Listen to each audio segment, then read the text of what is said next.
Hello, everybody, and welcome to another episode of United Talks podcast. And today, we're going to be doing the 5 takeaways from the game against Brentford at the Gtech Community Stadium. What can we say? It was a game that really took us by surprise, even though some people were not surprised, but took us by surprise the way Manchester United performed in the game. Basically, in the first half, Brentford scored first. Brentford, just to give you a bit of a start, Brentford have scored in the first 5 of 6 matches so far this season. So it wasn't the greatest surprise when, they broke the deadlock pretty quickly. However, the manner of the 8th minute goal left many in West London scratching their heads, especially with Jordan Henderson's Jordan Henderson thundered the ball forward, and at first glance Igor Thiago appeared some way offside, but with no flag he had to put his foot down, ramping forwards towards goal before applying a ferocious finish. The commentators were saying, oh, it was a great finish, it was a wonderful finish. I think he almost even missed it. He scoffed it, but it is what it is. They got to say it because they have to say what they have to say. After a VAR check, Harry Maguire was actually hanging a leg, which played the Brazilian on, and then Matheus Cunha was also was set about repairing the damage as early as he flashed his foot just wide before too long. United's task to try to equalize this game became a lot harder and tougher. Also, Bayındır actually provided some saves or made some saves in the game, but then by 20 minutes they were 2 goals up, and then came the second half where Bruno missed a penalty and the agony continued after Benjamin Šeško had scored a goal. And yeah, it was a tough game to behold, and now everybody's calling for the head of Erik ten Hag. I keep saying Erik ten Hag because I wanted to make a reference to Erik ten Hag. Everybody's calling for the head of Ruben Amorim, and now Erik ten Hag, in the eyes of many Man United fans, is seemingly looking like a more of a better manager than Ruben Amorim. But at that time when Erik ten Hag was here, you could hear Man United fans and rival fans saying that Man United have no style of play. When we had horrible games like, oh, there's no style of play, he's lost the plot, he's lost his way, he said he wanted to play the Ajax way and stuff. Now we have a manager who is stubborn about his ways, and everybody's like, oh, come off it, don't tell me that, this, da. A manager should be able to change. But the previous manager you had, whom you did not appreciate, came in, saw the way things were in the Premier League and changed. But no, this one must have to change. If we handle, or we deal with the hand that we're dealt with, basically, because we wished for a manager who had a style of play, defined style of play, a defined formation, a defined anything you want to call it. But then we have one, and then we're saying, oh, he needs to change. I'm seeing even like the staunch Amorim supporters now changing their minds and saying, obviously, that he needs to change. But it's looking like I'm going to try and see if I can bring on someone so we can have a conversation about this whole thing, and then maybe we could have a debate over the situation. But yeah, we're going to talk about the 5 takeaways from the Brentford versus Manchester United game. Number one takeaway we can say we learned from this game is the fact that Benjamin Šeško scored his breakthrough goal. Finally, he gets off the mark for United, and this was the moment fans have been actually waiting for. People are already like calling him a 007 candidate. This new trend on social media with 007 going seven games without a goal or an assist and all of that. But it wasn't the prettiest finish in the game, but it showed exactly what you want from a striker: persistence, positioning, and instinct, and that's a confidence booster. I mean, after that, he started to play really well, and he was one that held his head high in that game.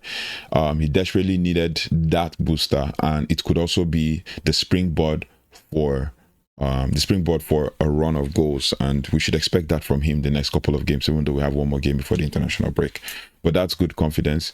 And number 2, this one has been called into question a couple of times, but this is not one that you could call into question, if I may say. Altay Bayindir's shot-stopping ability, he conceded 3, but Bayindir actually made some massive saves to keep United alive in the first half, especially when the defense was being overrun by Brentford's aerial bombardment. His reflexes, his bravery were a reminder that he's no pushover between the sticks. He just needs better protection from his backline. And also, at least for the first time in a while, we didn't concede through set piece, and which was good. We didn't concede through a set piece, and it's one thing to actually take note of. But in truth, we have to, hold ourselves accountable and hold these players accountable for whatever performances they give. It was a mixed performance and all of that. Players that were expected to turn up on days didn't turn up, but it is what it is. It was a game that was the bad day at the office for almost everyone. But we have to be positive. We have to keep the positive mindset, and we have to as well hold these players accountable, as I just said. Another takeaway from this game is Patrick Dorgu and Bryan Mbeumo. They were supposed to be growing threats, but this game actually showed the other side when things are not working out in the team. Dorgu's cross was the spark that led to Šeško's goal, no doubt, and Mbeumo was also relentless all afternoon, like in that game, winning the penalty, creating half chances. I mean, the players looked like they could, consistently break lines and make something happen, and that is for Bryan Mbeumo and Patrick Dorgu. Patrick Dorgu. But on the other side, it seemed like we were weak, especially in the right wing side of defense. Diogo Dalot looking very confused. There was a clip that was making social media where he was looking confused, which made Ligt come forward, and also in the press of running back, also confused as to where Dalot's run was. Dalot was running the opposite direction, which made Ligt come forward. Instead of Dalot to be chasing Igor, he was going to the middle. I don't know why he was going to the middle. So, these were the things that my United fans I saw, and I'll be a fool to not point it out when I see it, but it is what it is. We have to just hold them accountable. It now shows that we miss Mazraoui in this game. It also shows that we miss Amad to an extent, In as much as we wanted to win the game without Amad, it just shows that we miss Amad to an extent. And the Sunderland game is going to be a very interesting one, because also Amad has a history with Sunderland. That is where he actually did his proper breakthrough into English football. But it is what it is. We have to just, I don't know. My United fans are heartbreaking, but then the pain eases out when the other big 6 teams were losing or drawing. Spurs drew, Chelsea lost. Liverpool lost as well. But then Man City won. Obviously, they were playing Burnley, and I think the Arsenal were losing at some point, and then Newcastle capitulated. But and then there's a lot of controversies, which we'll probably talk about towards the end of the video. But the controversies were also something to actually think about. But then, let's keep moving. Another one we can talk about is Bruno's mixed afternoon, basically. Bruno, there's a whole lot we can talk about Bruno in this one. He was everywhere in the midfield, no doubt, creating pressure and trying to dictate tempo, but he was off. It was his off day, and maybe due to the nature of Brentford's style of play. But the missed penalty actually changed everything. While that's a tough blow, it also shows that he's still stepping up and taking responsibility, and Amorim will want to keep channeling that energy just with sharper execution in key moments. But that missed penalty was also a turning point. Also, the red card was also a turning point. If the player was given a red card and we got the penalty and we scored, we must not depend on the red card to actually try to win, but a red card is a red card, whether we like it or not. And the player was asked at the end of the game if that he was lucky to be on the field, and he said, that's tactical. It is what it is. So Bruno had a mixed afternoon. That's not an excuse for Bruno to have missed a pen. If he knew he was a little bit under pressure, I know he could handle the pressure. He's dealt with it a lot of times. If he knew he was under pressure, he could have just easily handed the penalty over to someone, maybe Bryan Mbeumo. Maybe he could be booed, or maybe even Harry Maguire, because Harry Maguire is also good at pens, right? But yeah, I'm just trying to find ways to make spin this, but this is heartbreaking. But it is what it is. Next one is the number five, set piece defending, defensive frailties, and that is what's costing Manchester United. The early chaos, especially Maguire playing Thiago onside, and the poor marking for the second goal highlighted the defensive lapses, that just keeps haunting Man United. The lapses are available, are actually avoidable, and until they are ironed out, United will keep suffering away from home. We haven't won away from home now in 8 games. That is absolutely disastrous. The last time we won away from home was against Leicester, I think. That is absolutely disastrous, but it is what it is. Now we're going to talk about 3 bonus takeaways that we could actually, build from this game, and then eventually the last bit of this video is just going to be spinning the negatives into positives. With Kobbie Mainoo and the cameo. Basically Kobbie Mainoo's cameo in this game. It was promising when he came on, but at that point in time, we were trying to give it our all and not minding whether we will concede or not, and then we eventually conceded. When he came on, he looked sharper in transition. His ability to recycle possession, which I observed. I'm not going to lie. I'm not just going to come and say I want to slack Kobbie Mainoo. Kobbie Mainoo, I never did anything wrong. Obviously, his style of play is different, but he was trying to recycle possession, was trying to play, between the lines, switch passes and switch plays and all that, which gave United a better rhythm. But he's pushing hard for a starting spot, and that is what I believe is going through his mind. And I believe that this should also be a driving force for him to actually make moves and try to push forward for a starting spot.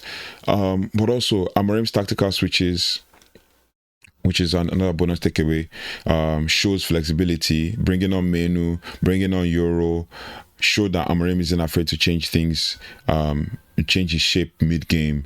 But when it didn't flip the result, it shows that he's looking for solutions instead of being rigid. But then many people won't see that. And then I saw the commentator put a spin to Amorim's substitutions that Amorim is as if he's the first person to ever do it. More like Amorim is the first manager he's seen that changes his defender for another defender. I'm like, what do you expect him to do? And Maguire is not fit to go a full game. Even if he's been marauded with pace and bullying. So, and the style of play is the type of play Harry Maguire thrives in, but then he's already gassed. So you bring in another defender to change the way we play and the way we approach the game. And then you say, no, why should he bring on a defender? I looked at the bench. The only players we could bring on were Euro the only players we could bring on that would affect the game in an attacking wise was Zirkzee and Mainoo. That's it. But it is what it is. We have to just... Yeah. They will say Amorim is being rigid, but Amorim isn't rigid. We've had a rigid manager in Van der Gaal for Man United. And yeah. Then the next one is number 8, which is more like one of the bonus takeaways before we can spin the negatives into positives, and that is the Sesko and Zirkzee partnership potential. For a few minutes, Amorim had both big strikers on the pitch, and it didn't click yet, but it's something to keep an eye on. But 2 towering forwards could actually bully defenses late in games when United need goals. And as I'm analyzing this and thinking about it, I'm thinking about a situation where we have Sesko Zirkzee, and so instead of playing 3-4-3, we play 3-4-1-2 in Sesko Zirkzee and Šeško as the forwards. Not a lot of pace there, but one is a ball carrier, the other one is a finisher. And then we have maybe Bryan Mbeumo or Cunha behind them, right? Or even Bruno behind them. But yeah, I'm just trying to find a way to think out with this formation to make it work for us.